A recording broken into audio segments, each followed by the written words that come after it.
Good morning, everybody. It's Thanksgiving Day 2011, and I think I'm going to start doing a few more of these expositional videos as opposed to actual build videos, because I don't think that I don't know that the fans of this project are all that interested in seeing me cut and bang and weld and and all that other stuff. So I thought what I would do is just go around the three-wheeler today and give you a view of what's been accomplished so far since the last video, which was probably one of those grainy BlackBerry things. As seen in the last grainy BlackBerry video, the headstock from the XS850 is in there, making this thing the XS850 because it now has the VIN welded in. The day before yesterday, this fabulous 6.5 gallon black polypropylene gas tank showed up from Speedway Motors with its brackets, which are over there somewhere. It's got these nice beefy chrome brackets that wrap right around. I'll have to make a mount for, but that's where it's going to go. And I figure I'll put the gas cap on my side as opposed to the passenger side, so that the threat of spillage onto the passenger is minimized.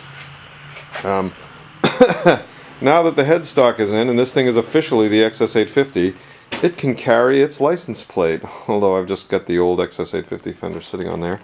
The big news these days is that all the driver controls are pretty much hooked up.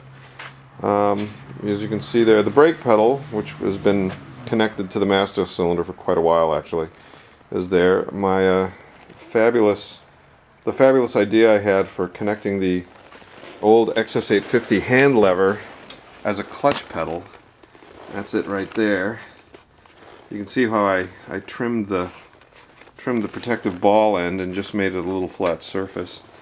And there's the cable mounted to the bracket that I made that attaches it to the firewall with a piece of, that tube is actually a piece of frame tubing from the XS850 that happens, it's 19mm I believe, which is 7/8, and so that worked out really nicely. It's nice and sturdy, works great.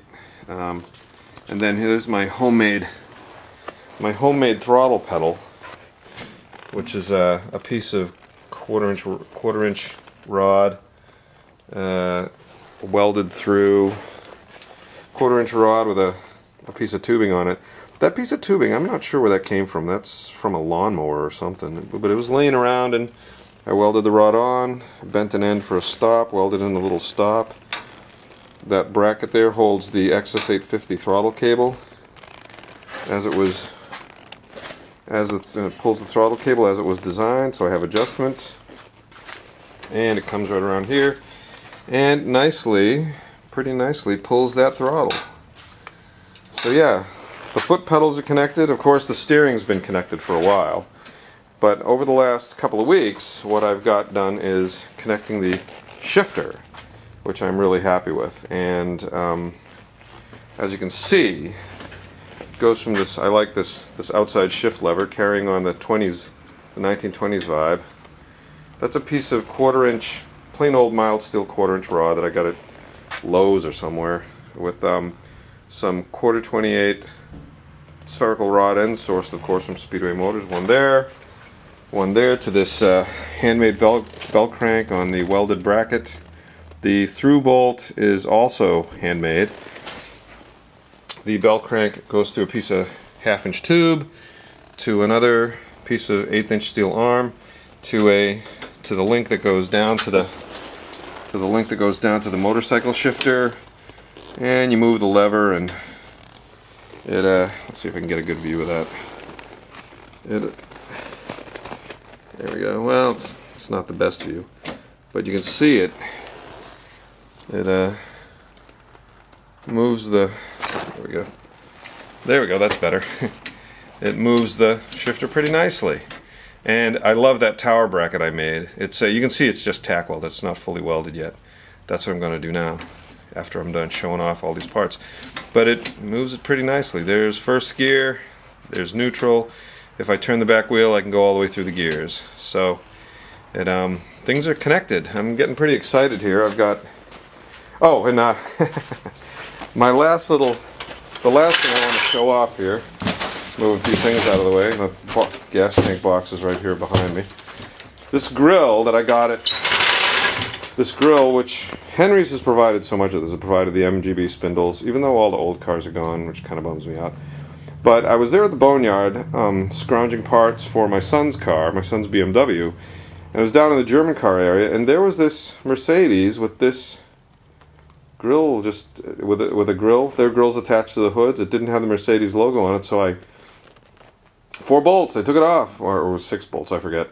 And so I brought it home, and it's just tie wrapped to the front of this thing now, and I think it finishes off the front end of that thing really nicely. It covers up the steering rack, it covers up the ugliness of the frame tubes and that funny V shape in the middle of it. So that's what it's going to have. It's going to have that Mercedes grill right on there. So yeah, that's the scoop so far. And of course I got more to go. You can see I've added some more spreader bars to the cowl hoops. But I'm getting pretty excited. It's, you know, with all the driver controls hooked up, I think I'm getting pretty darn close to, well, I shouldn't say I'm getting close. I've got, spring I'll be driving this thing. Spring or summer I'll be driving this thing. I've got more to go, but yeah, I'm gonna take off that, disassemble this, take that bracket off, finish weld the bracket, finish weld the chassis mount, and then we'll be good. So yeah, next update, I don't know, sometime this week probably. Very good.